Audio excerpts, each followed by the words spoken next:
ሰላም እንዴት ናችሁ? አማን ነው ወይ? ተመልሰናል። እንግዲህ ሰሞኑን እኮ የሆነ ሶሻል ሚዲያ ምናምን ሳገላብጥ የድሮ የቆየ ዜና አገኘውና የመኳንንት መለሰ ታውቁታላችሁ፣ አልማዙን በሚለው ስራ በጣም ታዋቂ ነው። በትግራይ ጦርነት ጊዜ ራሱ ወደ እንትን ሄዶ ነበር፣ ወደ ከባህር ዳር ወደ መቀሌ ሄዶ ነበረ። በልዩነት ምክንያት እሱ ወሎ ነው፣ የወሎ ልጅ ነው። ወሎ ላስታ ነው የተወለደው። እና ምንድነው ዜናው የሚለው የሶሻል ሚዲያው የቆየ ነው። እንትን ሶሻል ሚዲያው ዜና የሚለው ብልቱን በነበር የተነጠቀው ዘፋኝ ነው የሚለው የቆየ ነው። እውነት ይሁን ውሸት እንግዲህ ራሱ መልስ ይሰጥበታል ካየው።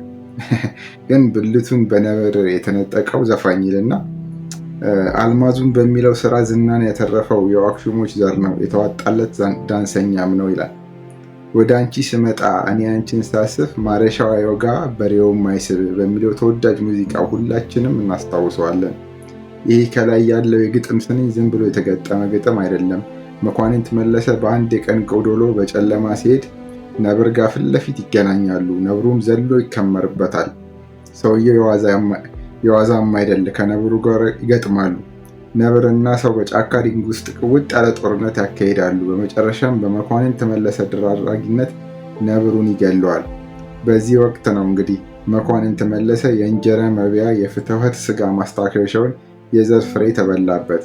አዎ አያ ነብር የመኳንንትን መልስን መቀመጫ መውዜር መሳሪያ ቦጭቃ ወስደዋለች። ከዛ ወዲህ መኳንንት መለሰ ከሴት ልጅ ጋር ተራርቀው ቀሩ። የከተማው መናኝ በሉት፣ ወፍሮ ብታዩት ስለማያፈስ ነው። በቃ የተወቀጠ በሬ በሉት። የዋክሹሞች ዘር በጀግንነት አይታማም፣ ካልተቀጠቀጠ አይበላም ቋንጣ። የዋክሹሞች ሀገር ላስታና ሰቆጣ ይባልላቸዋል ይላል ዜናውና ቆየት ያለ ነው፣ ግን ለእኔም አዲስ ነው የሆነብኝና እውነት ይሁን ውሸት እንግዲህ አላቅም። ግን የሆነ ነገር ሳይያዝ የሆነ መንገዱ ሳይያዝ ያው ወሬ አይወራምና እውነት ይመስለኛል። በሰሞኑን ደግሞ አዲስ ነገር የሰራዊት ፍቅሬና የእግረኛው ሚዲያ ቃለ መጠይቅ ነው እና ሰራዊት ፍቅሬ በጣም እኔ ተመችቶኛል። የተመቸኝ ቃለ ምልልስ ነው። ምንድነው ሰራዊት ፍቅሬ የተመቸኝ? በቃ አሁን በቲቪ ማስታወቂያ ሞቶበታል። ከዚህ በኋላ ሶሻል ሚዲያ ላይ እሰራለሁ የሚል ኮንተንት ነው የመጣው። በቃ ቲክቶክ ላይ የምሰራለሁ፣ ዩቲዩብ ላይ የምሰራለሁ። ከዚህ በኋላ የቲቪ ተመልካች ቀንሷል። ስለዚህ እንትኖች ተመልካቾችም ወይም እኔ ጋር የሚመጡት ከስተመሮች የሚያሰሩኝ ሰዎች ከዚህ በኋላ በቲቪ ስላቸው በእንትን ብቻ ስራለን እያሉ ነው፣ ቲክቶክ ስራለን እያሉ ነው። ስለዚህ ከአዶናይ ጋር ልሰራ የተዋዋልኩት በዛ ምክንያት ነው ብሎ ነበርና የተመቸኝ ቃለ መጠይቆች አሉና ሙሉን ሳይሆን የተወሰነ ቆረጥ አድርገን እንስማውና እስቲ እንመለስ። ብዙ ተከታይ አለኝ ምናምን አለኝ ብለህ ልታስብ ትችላለህ። ከአንተም በላይ ሰራዊት እንደሚታወቅ ይሄንን በኩራት መናገር ይችላል። እኔ አላልኩም። አይ የኔም ላይ ይሁን። እሺ እኔ እየተናገርኩ ነው። እሺ ግን ምንድነው እኛ ማስታወቂያ እንሰራለን። አሁንም ከቀረጻ ነው የመጣሁት። ቢዚ ነን። ይሄ ችግር የለብንም። ነገር ግን ጥያቄዎች እየመጡ ነው። ምን ይላል ሰው ይመጣና ቴሌቪዥን እሺ ይሄን ያህል ጊዜ ሄደ። ከዛ በኋላ ግን ሶሻል ሚዲያ ላይ ደግሞ እንትን ታረጉልናላችሁ፣ የእናንተ ፔጅ ላይ ተለጥፉልናላችሁ። እኛስ ውስጥ አይደለም። አሁን ይሄ ጥያቄ ዲማንድ አደረገ ጊዜው። ስለዚህ ይሄ ነገር ያስፈልጋል፣ ግድ ነው። ይሄ ነገር ደግሞ የምትሰራው ከማን ነው? ከወጣቶቹ ጋር። ወጣቶቹ አንደኛ በደንብ ማኒፕሌት ማድረግ ይችላሉ፣ በደንብ ይጠቀሙበታል። እና ከነዚህ ልጆች ጋር መስራት አለብን፣ አንድ ላይ መስራት አለብን። አንዳንድ ጊዜ ሶሻል ሚዲያ ላይ የሚወጡትን ማስታወቂያዎች እኛ ሜንስትሪሙ ላይ ብንወጣ እነሱ ቢሰሩት እዚህ ላይ የሚል ነገር በማሰብ እዛ ውስጥ መግባት ግድ ነው ነበር እኮ። መጀመሪያ በድንጋይ ላይ ጻፍ ነበር፣ ከዛ ጋዜጣ፣ ከዛ ሬዲዮ፣ ከዛ ብላክ ኤንድ ዋይት ቴሌቪዥን፣ ከዛ ስላይድ፣ ከዛ ተንቀሳቃሽ፣ ከዛ ከለር ምናምን። አሁን እጃችን ላይ መጣ። ነገ ደግሞ ምን ላይ ቀለበታችን ላይ መጣ እንደሆነ እግዚአብሔር ነው የሚያውቀው። እያየው ነው ፍጥነቱ። እና ይህንን አለመጠቀም ዝም ብሎ ዳር ቆሞ አይ ልጆች እንትን ምናምን ነው ማለት ሮንግ። እኔ በዚህ አላምንም። አንደኛ በወጣት በጣም ማምን ሰው ነኝ። በጣም እኔ ወጣቱን ምንድነው የምለው ነገር አለ። እንደውም ብዙ መድረክ ላይ በቃ መስራት እንትን ማለት መሰልጠን ምናምን ያለበት ነው። ወጣቱ ኤክስፐርት ነው መሆን ያለበት እንጂ ኤክስፖርት መሆን የለበትም የምል ሰው ነኝ። ከዛ እንደገና ወጣት የነገ ሀገር ተረካቢ የተነገ ወዲያ ሀገር ተረካቢ ምናምን በለ የዛሬ ሀገር ተረካቢ የነገ ምናምን ህፃናቶች ናቸው። ስለዚህ እነዚህ ልጆች አብሮ መስራት፣ እነሱ መስመር ማስያዝ፣ እነሱን እንትን ማለት የምትችለው መምከር 100% ምክርም ብዙ አስፈላጊ አይደለም የሚሆነው እንደ አጉል ገደል እንዳይገቡ ያዝ። እኛ ደግሞ ስናንቀላፋ እነሱ ጎተት እንዲያረጉን ከነሱ ጋር መስራት አሪፍ ነው። እነሱ ደግሞ ያሉት የትኛው ፕላትፎርም ላይ ነው? እዚህ ላይ ዘጽዋይ። ስለዚህ የደንበኞችም ግፊት ስላለ ሶሻል ሚዲያው ላይ አሁን ለማስታወቂያም ስራ ስለሚያስፈልግ ነው የሄድኩት። ለምን አላልከኝም መጀመሪያ? ኖ ማህበሩ የማህበራችን አባል እኮ ነው አዶናይ የማህበሩ አባል ነው። እንደውም ማህበሩ ላይ አመራር ቦታ ሁሉ አለው እና ያንተ ማህበራ ሰራዊት ፍቅር የተመቸኝ እዚህ ጋር ነው። በቃ ከወጣቶች ጋር ተደጋግፌ እሰራለሁ። በቃ ስራ ወደ ሶሻል ሚዲያ መጥቷል፣ እጃችን ላይ መጥቷል። እየዘመን እንዳለው መጀመሪያ በጋዜጣ ነበር፣ ከዛ በሬዲዮ ነበር፣ ከዛ በቴሌቪዥን፣ አሁን ደግሞ እጃችን ላይ መጥቷል። እውነቱን ነው። ስለዚህ ሰው አትስራ ብለህ መከልከል የለብህም። እየተጋገዝን እኔም እየመከርኳቸው ልምድ አንድ ላይ እሰራለሁ ነው እያለ ያለው እና በጣም ብዙ ሰው ይሰችቶታል። ግን እዚህኛው ላይ ሰራዊት እዚህኛው ላይ በጣም ተመችቶኛል። ትክክል ነው። ተረጋግቶ መስራት አለበት። እሱ እንጀራው። ሌላው ደግሞ የተመቸኝ ፓርት ነበረ እና የተመቸኝ ፓርት ነበረ እሱም ደግሞ ስያ አንተ እኮ ዋና ቦታ እኮ ልብስህን አውላልቀህ ራቆትህን የምትገባው ለምንድን ነው? ሁሉም ሰው ስላውላለቀ እኮ አይደል? አለበለዚያ እንደዚህ ለብሰህ ብትሄድ የሰው መሳቂያ ነው የምትሆን። በአንተ እድሜ የልጅ ልጅ ከሚሆን ሰው ጋር ለዋኝ ማለት እና ቦክሰር አድርጎ መዝለል እድሜ አይፈቅድም፣ ትሰበራለህ። በአንተ እድሜ የሚውሉበት ሰዎች ጋር ዋል እኮ ነው መከራከር። በፍጹም ልጅህ ጋር አይደል እንደምትዋኘው? ምን ችግር አለ? ትዋኛለህ። ታይም እንደ በየባኛው ቤት ሂድ እስቲ። ሽማግሌ እኮ ልጁን ሲያስዋኝ እኮ ነው እንዳይሰምጥ፣ ነገ ወንዝ እንዳይወስደው፣ ውሃ እንዳይወስደው እያንሳፈፈ የሚያስዋኘው እኮ አያቱ ወይም ቅድመ አያቱ ነው። አንለሳው ዘራይት መዋኘት እስካልቻለ ድረስ እሱ መጀመሪያ ማውስ መግባት የለም። አሁን ያለው በፖለቲካውም ያሉት በቢዝነሱም ስም ያላቸው ሰዎች ብዙ ጊዜ መዋያ ድርጅትን ማስተዋወቅ፣ ፖሊሲያቸውን ማስተዋወቅ፣ ኢቭን መንግስትም ሶሻል ሚዲያውን ይጠቀማል በደንብ። በሶሻል ሚዲያው ያሉ ሰዎችን ያከብራል፣ ይቀርባል። ይሄ አሁን በስልጣን ላይ ያለው የብልጽግና መንግስት ከሰራዊት ፍቅሬ ጋር እንደ ኢህአዲግ አይደለም፣ ራቅ ብሎታል። ያው እዚህ ጋር እዚህኛው ይሄንኛው እንትኑ እንደውም ተመችቶኛል። ትክክለኛ እንትን ነው። እንዳይሰምጥ እንዳይጠፋ ያሳዩዋለሁ። በቃ ትክክል ነው። አሁን ወጣቱ መስራት አይችልም፣ መጥፎ ነገር ያደርጋል ብሎ ከሶሻል ሚዲያ ለማራቅ የሚጥር በጣም ብዙ ሰው ነው ያለው እና እየተማማርን እንቀጥላለን፣ እየተማማርን እንሰራለን የሚል የሰራዊት ፍቅሬ አስተያየት በጣም አሪፍ ነው። በጣም አሪፍ ነው። እኛ በተለጣፊነት ከመንግስት ጋር ተለጥፎ ብዙ ሀሳቦች ምን ያስለጥፈናል ከመንግስት ጋር? እኛ በቂ የሆነ እኮ ጊዜ የለንም እኮ ስራ ለመስራት። በጣም ብዙ ሀብታም ደንበኞች አሉን እኮ። በፊትም የምንሰራው ከነሱ ጋር ነው፣ አሁንም የምንሰራው ከነሱ ጋር ነው፣ ነገም የምንሰራው ከነሱ ጋር ነው። እነዛ ሰዎች ደግሞ ይሄንን ፈለጉ። እነሱ ሲፈልጉ እኔ የዛሬ 20 እና 25 ዓመት ስቀርጽበት በነበረው ካሜራ ቀርጽላችኋለሁ ብዬ ቤዳውን ለመክፈል አይደለም ያስከፍሉኛል፣ ለኔ ለመክፈል። ስለዚህ አሁን ዘመኑ እንትን ቴሌቪዥን እሱን ማን ያወልኛ የምንፈልገው እዚህ ላይ ነው እያለህ አይ እኔ እዚህ ውስጥ አልገባም ካልሆነ በቃ ዝም ብዬ አርፌ ቁጭ እንዴ አይሰራም። ቅድም እንዳልኩ ነው አይመጣውም ወንድሜ ቀንዳለን እኛ እንሰራለን። እሺ ከዚህ ጎን ለጎን ያሉ የኪነ ጥበቡን ዓለምም በተመለከተ በኪነ ጥበቡ አሁን በማህበራዊ ሚዲያው ስለተበለጠ ፊልም መስራት፣ ቲያትር፣ ድራማ ያን ያክል እንደናንተ ጊዜ ማብላቱ የቀረ እስኪመስል ይታያል። ይህን ኢንዱስትሪ በተወሰነ ነገር እንድትነግረኝ ብዬ ነው ሰርሽ። የትኛውን?